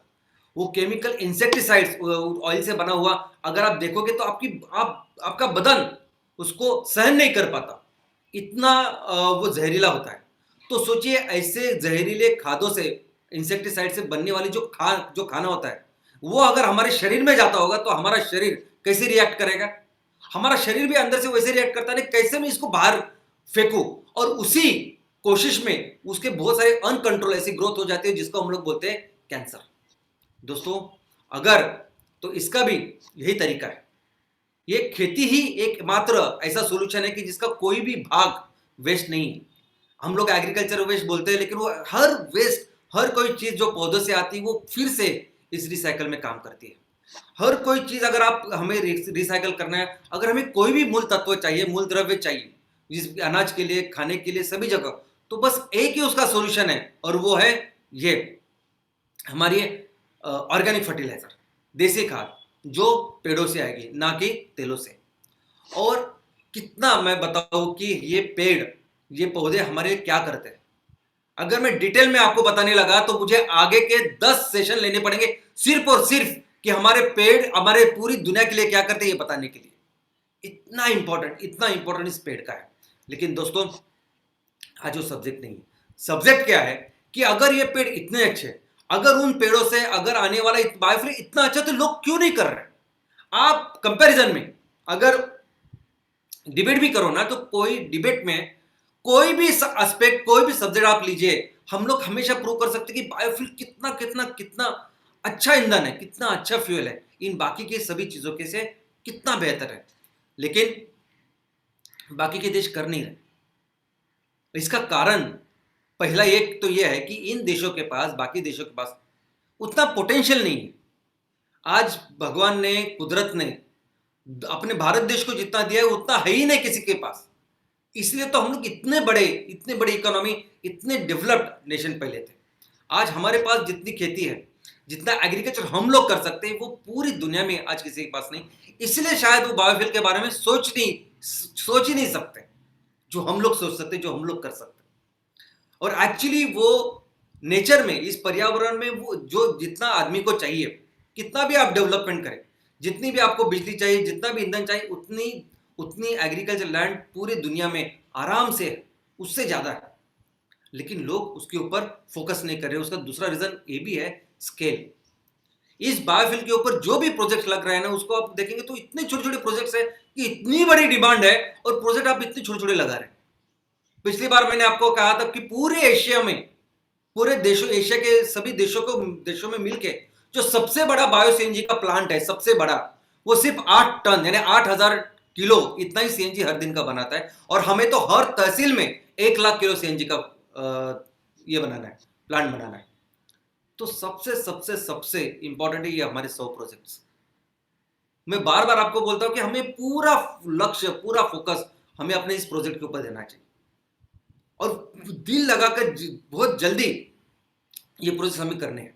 बहुत सारे लोग हमें पूछते हैं, हमारे लोग परिवार के रहते हैं कि सर इतने से 10,000 मेंबर्स हम लोग लेंगे, इतने सारे लोग नेपियर घास तैयार करेंगे तो हम लोग क्या करेंगे, इतना रॉ मटेरियल क्या हम लोग उसका उपयोग कर पाएंगे? मैं तो बोलता हूँ सभी किसान, हमारे पूरे देश के सभी किसान भी अगर नेपियर घास करने लगे ना, तो भी हम लोग उसको कंज्यूम कर सकते हैं, हम लोग पूरी दुनिया को दे सकते हैं। इतनी बिजली की जरूरत होती है, इतनी ईंधन की जरूरत होती है। तो आपके यहाँ, आपके तहसील में कितने भी लोगों को करने दीजिए, आप बिल्कुल उसकी चिंता ना करें। इनफैक्ट यही करने के बाद बहुत जल्दी हम दुनिया को इसका रास्ता दिखाने वाले, हम दुनिया को सही दिशा में लेके जाने वाले हैं। लेकिन मैं चाहता हूं, हम चाहते हैं कि नहीं, सिर्फ बातें करने से नहीं, हम लोग पहले वो करके दिखाएं और फिर दुनिया को बताएं देखो ये सही तरीका है। और ये 100 प्रोजेक्ट है क्या, ये 100 प्रोजेक्ट तो हमारे पूरे जो हमारा रोड मैप है उसमें से 2% भी नहीं है। दोस्तों, आज रिन्यूएबल ऑयल एंड गैस ये सेक्टर हम लोग डेवलप कर रहे हैं और इस सेक्टर में हमारी जो काबिलियत है, हमारी जो कैपेसिटी, हमारे जो पोटेंशियल है, ये आप सोच नहीं सकते। पूरी दुनिया के लिए 20% इतना ईंधन हम लोग निर्माण कर सकते हैं। सोचिए ये सब अरब देश जहां पीने के लिए पानी नहीं होता लेकिन इतने अमीर होते हैं क्योंकि उनके पास ईंधन है। सोचिए हम लोग अगर ये ईंधन तैयार कर सके, हम लोग देख सके तो कितने लेवल पे हमारा देश जाएगा, कितनी बड़ी मात्रा में हमारे पूरे किसानों के लिए एक अच्छी आय तैयार हुई। और ये करने के लिए हर तहसील में कम से कम 500 से 600 टन इतने ईंधन का निर्माण करना पड़ेगा। 500-600 टन, आप सोच नहीं सकते इतने बड़े बड़े बिजनेसेस, इतने बड़ी बड़ी फैक्ट्रियां, इतने लेवल पे काम हमें करना पड़ेगा। और फिर इस लेवल पे ये करने के बाद फिर हम लोग दुनिया को बताएंगे कि ये स्केल है और इस तरीके से इसको करना है। और दूसरा बहुत इंपॉर्टेंट बात, यानी वो पेट्रोकेमिकल प्रोडक्ट्स। दोस्तों ये जो पेट्रोकेमिकल प्रोडक्ट्स है ना, आज ऐसे समझे कि क्रूड ऑयल से सिर्फ ईंधन नहीं आ रहा है, ये बहुत सारे प्रोडक्ट्स आ रहे हैं। आज जिस घर में आप बैठे हो, जिस ऑफिस में आप बैठे हो, अगर आप बाहर भी जाओगे सड़क पे तो आजू बाजू आपको दिखाई देगा तो सिर्फ और सिर्फ ये प्रोडक्ट्स आपको नजर आएंगे। आपको प्लास्टिक, आपको रबड़, आपको ये कारपेंटिंग, आपको ये एडहेसिव, आपको ये पेंट, ये पूरा यही नजर आएगा। यानी सुबह से लेकर शाम तक हम जो भी आज इस्तेमाल कर रहे हैं वो सिर्फ इससे बनता है। आज सुबह हम लोग उठते हैं और जिस ब्रश को हाथ में लेते हैं, टूथब्रश को, वो भी बनता है पेट्रोकेमिकल से। जिस साबुन से हम नहाते हैं, जो सब कुछ करते हैं, सभी जगह इतना पेट्रोकेमिकल है, इसके इतने सारे प्रोडक्ट हैं कि हम लोग सोच नहीं सकते। आज इतनी इंडस्ट्रीज इसके ऊपर चलती है, कुछ सिर्फ लिस्ट मैंने आपको दी है। टायर्स, ट्यूब्स, रबर्स, ऑटो गाड़ियों में कितने सारे पार्ट्स, ल्यूब्रिकेंट्स इससे बनते हैं। कॉस्मेटिक्स, परफ्यूम्स, टेक्सटाइल, डिटर्जेंट जो घर का और डिसइंफेक्टेंट वो, ये पेंट कोटिंग, ये कंस्ट्रक्शन केमिकल्स, ये candles, waxes, plastics and resins, pharmaceuticals, food, oil and gas, pesticides. तो सोचिए आज हम लोग सोच भी नहीं सकते इनके बिना लाइफ।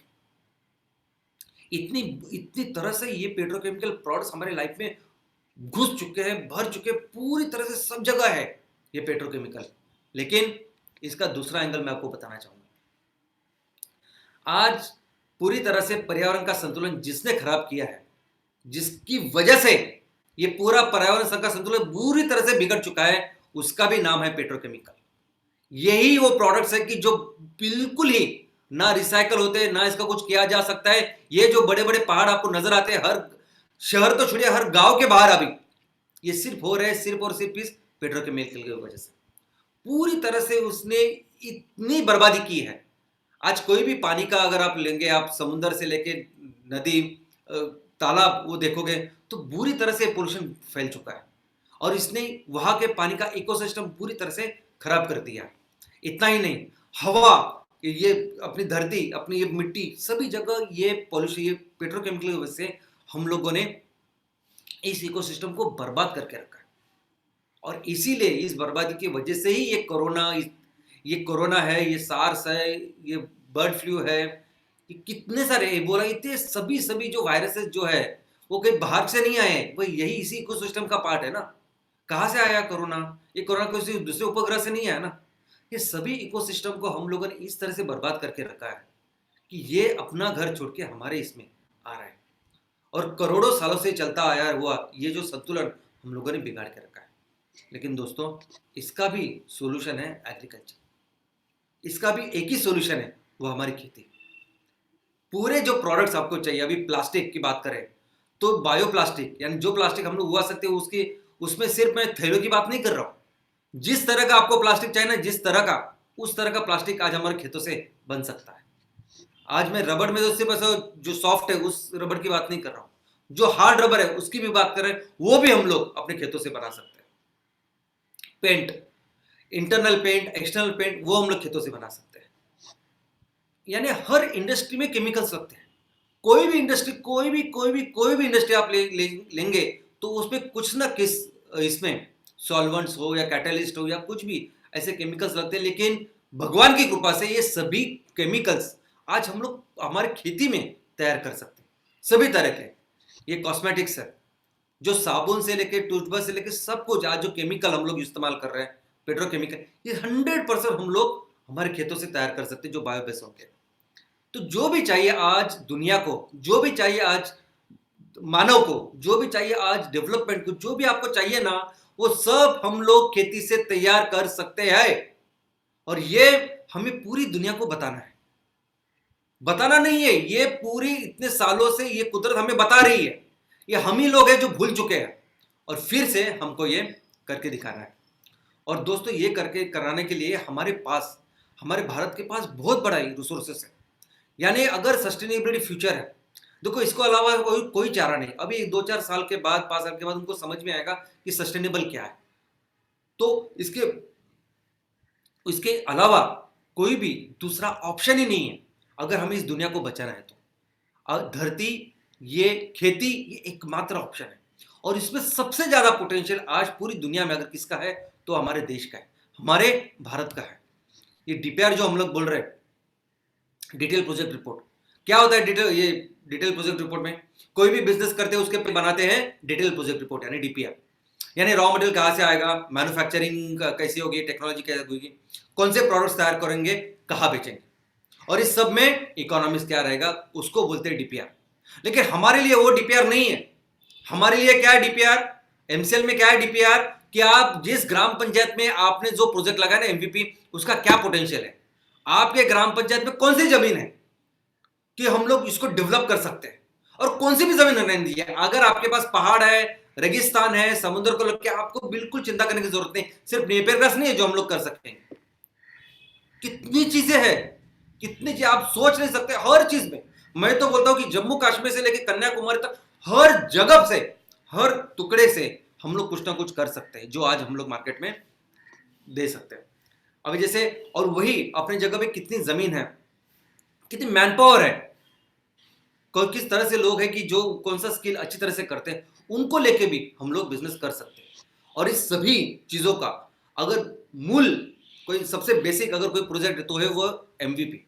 एमवीपी वो प्रोजेक्ट है कि जिसमें ये हमें अच्छी तरह से करना है। एमवीपी प्रोजेक्ट में हम लोग वो ग्राम पंचायत में, एमसीएल विलेज प्रोजेक्ट में ग्राम पंचायत में जितने गांव है, जितने लोग वहां रहते हैं, किस तरह का क्लाइमेट है, किस तरह से वर्षा वहां होती है, ये पूरी चीज लेके हम उस ग्राम पंचायत, उस गांव का विकास करने वाले, और वही तरीका है। और ये जो एमसीएल बायोफ्यूल स्टेट प्रोजेक्ट है ना, जो मैन्युफैक्चरिंग के प्रोजेक्ट है, फैक्ट्रियां है, वो तो ऐसा समझे कि हर इस एमवीपी को सपोर्ट करने के लिए हम लोग लगाने वाले। आज हम चालू करेंगे कहां से? बायो सीएनजी बनाने से। तो इसलिए क्योंकि बहुत सारे लोग पहले शुरुआत करेंगे नेपियर घास से, जो समझ सकते हैं, जो आसान है, जो इमीडिएट है। लेकिन कल अगर रबर तैयार करना है, कल अगर प्लास्टिक तैयार करना है, तो उसकी भी फैक्ट्रियां लगाएंगे। जैसे चाहिए, जिस लोकेशन पे चाहिए, उस तरह से हम लोग इसको आगे बढ़ाएंगे। लेकिन सबसे एक इंपॉर्टेंट बात, जो चैलेंज जो हमारे सामने है, वो ये है कि एग्रीकल्चर, ये खेत क्या पहले से नहीं आया ना, अब सॉरी अभी तो नहीं आया, तो पहले से है। आज जिस मैं सुजलाम सुफलाम गांवों की बात कर रहा हूं, ऐसा थोड़ी कि हम लोग, हमें कहीं पता नहीं, पहली बार हम लोग करने जा रहे हैं। मैं तो कहता हूं कि हजारों सालों तक हमारा देश एक्चुअली सुजलाम सुफलाम था। हमारा देश पूरी दुनिया में इतना बड़ा, इतना डेवलप्ड, इतना प्रोग्रेस ऐसा देश था कि जब इस यूरोप और अमेरिका को आप बोलेंगे वो आदिवासी थे, इतने एकदम पिछड़े हुए थे, इतने आगे हम लोग थे। किसके वजह से? सिर्फ और सिर्फ एग्रीकल्चर की वजह से। पूरी दुनिया के 30% इकोनॉमी अपने पास थे, सिर्फ और सिर्फ एग्रीकल्चर की वजह से। आप सोच नहीं सकते ऐसे ऐसे विषय में हम लोगों ने इतनी प्रगति की थी कि बाकी के देशों के लोगों को उसके बारे में जानकारी नहीं थी। साइंस, ये मैथ्स, एस्ट्रोनॉमी, ये मेडिकल साइंस, आयुर्वेद, सभी तरह के वेद, ये तो हम इतने आगे थे इनके, तो ये सोच भी नहीं सकते। लेकिन क्या हुआ? इतिहास क्या बताता है? कुछ लोग आए और हमारे पूरे मुल्क को, हमारे पूरे देश को उन्होंने गुलाम बनाया। लेकिन वो आए, उनकी कंपनी आई, ईस्ट इंडिया कंपनी। वो तो पहले बिजनेस करने आए थे, हुकूमत करने तो नहीं आए, लेकिन बाद में वो हुकूमत की और उसने जो कुछ किया आप सभी को पता है। ऐसे ही कई सारी ईस्ट इंडिया कंपनी, वर्जन 2 आज हमारे यहाँ काम कर रही है। सिर्फ हमें पॉलिटिकल फ्रीडम मिला है, लेकिन ऐसा एक भी सेक्टर नहीं है कि जिस सेक्टर में हम लोग धंधा कर रहे हैं। और यानी हम लोग जो हमारे जिसके वंशज है, जो हमारी परंपरा है, हमें इतना भी नहीं लगता कि एक भी सेक्टर में हम लोग एक काम करें कि कुदरत ने इतना कुछ दिया और क्या करे कुदरत हमारे लिए। एक भी सेक्टर नहीं है कि जिस सेक्टर में आज हम लोग कुछ काम कर रहे हैं। हर सेक्टर में बाहर की कंपनी काम कर रही है। ये मोबाइल देखिए, ये मोबाइल में भी ऑलमोस्ट सभी कंपनियां जो आज मोबाइल बेच रही है ना अपने भारत देश में, जो सबसे बड़ा मार्केट है, वो सभी बाहर की कंपनी है। 73% चाइना की कंपनी यहां के हमें माल बेचती है और बाकी के बचे हुए फिर उसमें वो एप्पल आता है, सैमसंग आते हैं, बाकी सब आती है। एक भी कंपनी नहीं है। ये रिन्यूएबल एनर्जी की बात करते हैं हम लोग, रिन्यूएबल एनर्जी पे 90% से ज्यादा पैनल हम लोग वहां से खरीदते हैं। यहां तक कि कल की न्यूज है कि हमारे यहाँ जो पैनल बनाते हैं ना, सोलर पैनल, उन्होंने सब एसोसिएशन, उन्होंने सब में मिलके केंद्र सरकार को पत्र लिखा है कि आप जो बाहर से चाइना से अभी पैनल आ रहे हैं उनके ऊपर आप ड्यूटी बढ़ाइए ताकि हम लोग कुछ यहाँ बिजनेस करें, धंधा करें। ई कॉमर्स की बात करें तो कोई भी कंपनी नहीं जो ई कॉमर्स का बिजनेस कर रही है इधर। इतना बड़ा देश हमारा और सभी जगह जाएंगे तो बहुत आगे है चाइना और बाकी के देश दोस्तों। लेकिन इस बार हम ये होने नहीं देंगे, हम बिल्कुल होने नहीं देंगे। हम जो हमारी पोटेंशियल है, जो हमारी योग्यता है, जो कैपेबिलिटी है ना, वो करके दिखाएंगे। और यहाँ इस विषय में तो मैं ये बोलना चाहूंगा, तो हमारा तो किसी के साथ कंपैरिजन ही नहीं, हमारा किसी के साथ कंपटीशन ही नहीं। एमसेल किसके साथ खड़ी, किसके लिए खड़ी है, किसके लिए काम करना चाहती है, तो हमें इस दुनिया को बचाना है। तो बस उसी चीज के ऊपर हम लोग फोकस करेंगे।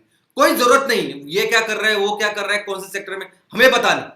लेकिन अभी ये जो मौका है, ये जो चीज है, ये जो वक्त आ चुका है कि दुनिया को सेव करने की, दुनिया को बचाने का, तो इसमें लीड करेंगे हम लोग, लीड करेंगे एमसीएल, लीड करेंगे हमारा पूरा परिवार। और हमें किसी से कंपैरिजन करने की जरूरत है। हम लोग सिर्फ अपना जो पोटेंशियल है, आप सिर्फ अपने ग्राम पंचायत के ऊपर फोकस करो, आप सिर्फ अपने तहसील के ऊपर फोकस करो और उसको डेवलप करो और पूरी दुनिया को बता दो कि हमारी क्या पोटेंशियल, क्या योग्यता है। और बस इस प्रोसेस में आप चिंता ही मत करो कि ये जब हम लोग काम करेंगे, जब हम लोग अपनी ग्राम पंचायत के ऊपर, हमारे गांव के ऊपर फोकस करेंगे, हमारे लोगों के ऊपर फोकस करेंगे, हम लोग देखेंगे हमारे तहसील में कितना ज्यादा से ज्यादा हम लोग इसको माल को प्रोड्यूस कर सकते हैं, दुनिया को दे सकते हैं, उनको बचा सकते हैं। ये पूरे प्रोसेस में हमारा देश फिर से एक बार सुजलाम सुफलाम बनेगा। इसकी आप बिल्कुल चिंता मत करें। आपको सिर्फ क्या करना है, आपको अपनी जिम्मेदारी लेनी। आज अगर आप ग्राम पंचायत का प्रोजेक्ट लिया है ना आपने, तो बस फुल फोकस के ऊपर आप उसके ऊपर काम करो। अगर आपने तहसील का प्रोजेक्ट लिया है तो पूरी तरह से आज आप उसके ऊपर काम करो। अगर आप चैनल पार्टनर कर रहे हो तो पूरी तरह से आप अपने बिजनेस के ऊपर, आप उस काम के ऊपर काम करो। और आपको क्या काम करना है दोस्तों, आपको बस एक ही काम करना है, और वो है सेमिनार सेमिनार सेमिनार। दोस्तों सेमिनार यानी क्या, बताइए मुझे। सेमिनार यानी लोगों को एजुकेट करना। ये इंफॉर्मेटिव, ये एजुकेटिव सेमिनार्स है। ये हम लोग दुनिया को बता रहे हैं, लोगों को बता रहे हैं कि क्या सही है, क्या गलत है, क्या करना चाहिए, और जिंदगी भर सिर्फ यही करना है। कल अगर सीएनजी भी बेचते हैं तो वहां भी हम लोग ऐसे नहीं बेचेंगे। हम लोग जो पूरे जो रिक्शा वाले जो ड्राइवर्स है, जो पूरे जो गाड़ियों के ड्राइवर्स है, ओनर्स है, उनके लिए सेमिनार करेंगे, उनको बताएंगे कैसे ये सीएनजी जो हम लोग तैयार करो कितना बेहतर है। यहां तक कि कल हमें ग्लिसरीन सोप बेचना है, ग्लिसरीन साबुन जो बेचना है, जो हमारे गांव में की जो हमारी महिला बचत गट वो तैयार करेंगी, तो वो साबुन भी इस बाकी के सोप से, केमिकल सोप से कितने बेहतर है, ये हम लोग लोगों को इसके साथ एजुकेट करेंगे, और वो भी होगा सेमिनार। तो आप सिर्फ एक चीज के ऊपर फोकस कीजिए, सेमिनार। और इस सेमिनार के साथ आप लोगों को ये पूरे जो है हमारे समाज को अपने विजन और मिशन के साथ जुड़िए। बस यही सबसे इंपॉर्टेंट काम है, और उसमें ही है ये सैटरडे सेशन। दोस्तों सैटरडे सेशन है ना, ऐसा समझिए कि जैसे होता है ना कि हर हफ्ते गुरुवार हमारे यहाँ साईं बाबा की पूजा होती है, आरती होती है, वो साईं बाबा का दिन होता है। हर शुक्रवार को हम लोग जाके नमाज अदा करते हैं। हर रविवार को हम लोग चर्च में जाते हैं और मास करते हैं। उस तरह से सैटरडे सेशन होना चाहिए। आप आपके 10,000 मेंबर हो, आपके आगे जाओ, जिंदगी भर कुछ भी हो, हर सैटरडे को आपका सेशन होना चाहिए, जिस सेशन में, जिस मीटिंग में सब लोग आए और वो कसम खाए कि हम लोग इस पर्यावरण का, हमारे धरती माँ का हम लोग ख्याल रखेंगे, हम हमारे लोगों का ख्याल रखेंगे, हमारे आसपास जो किसान है उनके लिए काम करेंगे, उनके लिए खड़े होंगे। ये सैटरडे सेशन सबसे इंपॉर्टेंट है। अगर अपने आज आए हैं एमसीएल परिवार में, एक भी सैटरडे, एक भी वीक आपने वेस्ट नहीं करना है। बहुत लेट हो चुके हैं हम लोग। आप हर हफ्ते, भले पहले हफ्ते में पहले मीटिंग में सिर्फ 2 जन रहे, 4 जन रहे, आपको कुछ फर्क नहीं पड़ेगा। आपको अपना काम करते रहना है। और दोस्तों देखिए, ये बहुत जरूरी है। आने वाले दिनों में पूरी दुनिया को हम लोग राह दिखाने वाले हैं। पूरी दुनिया को सही रास्ता क्या है, कैसे हम लोग अपने इस पर्यावरण का, धरती माँ का ख्याल रख सकते हैं, ये हम लोग बताएंगे। चिपको आंदोलन आपको याद होगा कि कैसे हम लोगों ने 350 साल पहले राजस्थान में वो एक आंदोलन किया था, जिसको पूरी दुनिया में लोग फॉलो करते हैं। बाद में फिर अभी 50 साल पहले हम लोगों ने उत्तराखंड में किया, सब कुछ किया। तो बहुत सारी काफी विशेषता है आज भारत में। तो हमें ये करके दिखाना है, हर गांव में, हर तहसील में करके दिखाना है। कल सबसे इंपॉर्टेंट दिन है, कल ये विश्व का ये जागतिक पर्यावरण दिन है। आप सभी को अपने अपने गांव में, अपने अपने ग्राम पंचायत में, अपने अपने तहसील में उसको सेलिब्रेट करना है। चलो लोगों को बता दीजिए ना, आप किसके लिए काम करते हैं, किसके लिए एग्जिस्ट करते हो। अगर आप ग्राम पंचायत में हो, एमवीपी का प्रोजेक्ट लिया, 10 पेड़ लगाओ, 10-20 जितना हो सके उतना अपने मेंबर्स को लीजिए और एक एक पेड़ लगाओ। आप तहसील में हो, आप एमपीओ का काम कर रहे हो, तो हर एमपीओ मेंबर को उनको बोलो एक पेड़ लगाओ, आज एक पेड़ लगाओ। आपको पेड़ चाहिए ना, आप कौन से पेड़ लगाना चाहिए तो वहां के पेड़ लगाओ। कौन से पेड़ आप लेंगे, कौन से पेड़ अच्छे होंगे वो आपके वहां की परिस्थिति के लिए, तो वहां का कोई भी छोटा सा कृषि अधिकारी या कृषि सहायक आपको बता देगा। यहां तक कि वहां के तहसीलदार, वहां के सामाजिक वनीकरण जो विभाग होता है, ये कृषि विभाग होता है, वहां के अपने खुद के उनके नर्सरीज होते हैं, वो अपने से आपको वो सैपलिंग दे सकते हैं, पौधे दे सकते हैं। लेकिन कल का दिन आप अच्छी तरह से इस धरती माता के लिए समर्पित करो। पूरे जैसे आप 14 मई को आपने एक ऐड बनाई थी, सबको भेजा, वैसे ही आप लोगों को बुलाओ। मैं अभिनंदन करता हूं श्री हमारे सचिन धरने जी का। उन्होंने बहुत बड़ा प्रोग्राम कल के लिए आयोजित किया है, जहां वहां उनके जिले के जो आईएएस ऑफिसर है, जो जिला परिषद के सीए, वो खुद वहां आने वाले उस प्रोग्राम को। तो ठीक है, उन्होंने तो सबसे जबरदस्त काम किया, लेकिन आप अपनी तरीके से हर जगह पे आप एक काम कोशिश कर सकते हो, बिकॉज ये बहुत बहुत जरूरी है और सब जानते हैं।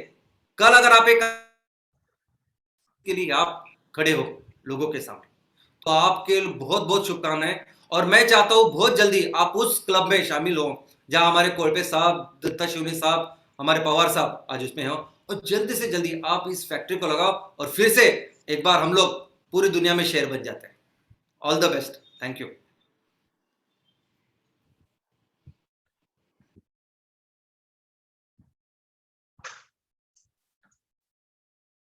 तो सस्टेनेबल क्या है? एग्रीकल्चर, और वर्ल्ड को बचाएगा Indian culture, agriculture. What a fantastic Friday session by doctor Shyam Golab sir. आज श्याम सर ने आप सबको झंझोड़ा होगा, मजबूर किया होगा सोचने के लिए कि why our clean fuels, carbon neutral fuels are the saviour for the world. Good morning MCL family, and thank you very much कि आप लोगों ने ये फैंटास्टिक फ्राइडे सेशन आपने अच्छे से अटेंड किया और सुना। अभी यही एग्रीकल्चर में जो हम काम करने जाने वाले हैं, हम जो रिवोल्यूशन लाने वाले हैं, ये रिवोल्यूशन आपके गांव में, आपके तहसील में करने की आपकी जिम्मेदारी है। और आप, जैसे श्याम सर ने बार बार कहा, आप अपने गांव का, तहसील का जब विचार करेंगे और एग्रीकल्चर कितना बड़ा रिवोल्यूशन थॉट होने जाने वाला है, तो समझेंगे इस देश को नहीं, इस वर्ल्ड को बचाने का थॉट है, तो ही आप इसमें बहुत आगे बढ़ जाएंगे। और हम आज आभार व्यक्त करेंगे, व्यक्त करेंगे इंजीनियर पाशी ढोले मैडम का, जिन्होंने आज हमारे कलिंगा भूमि ओडिशा का गौरवशाली जो अभिमानास्पद कामगिरी उसको हमको बताने की कोशिश की। सच में ओडिशा की, आज ओडिशा एमसीएल में भी, एमसीएल भी ओडिशा में बहुत अच्छे स्पीड से प्रोग्रेस कर रहा है। और हम देख रहे हैं कि वहाँ की जो पिछड़ी आबादी है, जनसंख्या है, लोग हैं, उनके डेवलपमेंट के लिए भी एमसीएल बहुत जोरदार काम करेगा। Thank you very much. ऐसे ही आप जो आने वाला कल का 5 जून वर्ल्ड एनवायरनमेंट डे है, इसको आप बहुत सीरियसली और बहुत इफेक्टिवली अपनी हेल्थ का, अपने परिवार का, अपने एरिया का विचार करके सेलिब्रेट करिए। तो फ्यूल इंडिपेंडेंस लाकर एनवायरनमेंट को बचाने की आज जगह दो, और अर्थ को मिटाने वाले प्रदूषण को जड़ से भगा दो। Thank you very much. Thanks all MP owners, thanks all MB owners, Thanks all BDAs, senior BDAs, prime BDAs. Thanks our admin and host team, and most importantly, हमारे charismatic, very powerful voice and host Mangesh Shelar sir. Thanks all. फिर मिलेंगे next Friday. One more fantastic presentation by Dr. Shyam sir. Thanks all.